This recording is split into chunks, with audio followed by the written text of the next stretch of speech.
Mob TV. I want to amplify that.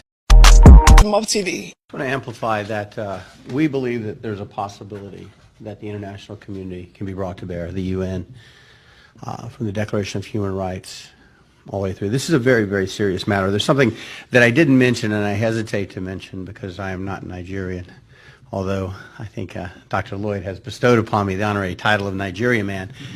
And we had a conversation. It wasn't heated, but he acted like he was going to revoke my Nigeria Man credentials, causing my 13-year-old son, who was in the car with me, to be very distraught. He said, "Dad, you have to stay a Nigeria Man." But talking about children, when I was a little boy, when I was 7 years old, growing up in the middle of nowhere, Florida, in a swamp, closest town was 30 miles away. The first thing that happened in the world that brought to bear to me that maybe things weren't always right, maybe things weren't always good, wasn't the Vietnam War.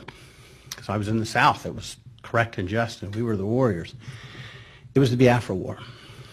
And I remember very distinctly thinking, this just isn't right. This isn't right. This is a great people. It is a great nation. There was a country. And then later when I learned, something most people don't know, that there is a plausible argument that democracy began in Igbo land.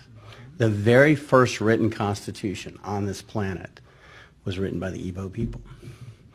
The very first democracy that involved self-governance, that worked for everybody, not just the Greek wealthy, but everybody, was in Igbo land.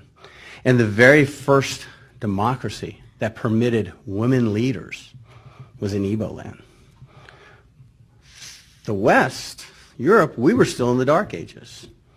And yet the Igbo had figured out a way to have a just and meaningful government and a just and meaningful society and due process and fairness. And to this day, you see a great many Igbo leaders that are women. Mob TV. I want to amplify that we believe that there's a possibility that the international community can be brought to bear, the UN, from the Declaration of Human Rights all the way through. This is a very, very serious matter. There's something that I didn't mention, and I hesitate to mention because I am not Nigerian, although I think Dr. Lloyd has bestowed upon me the honorary title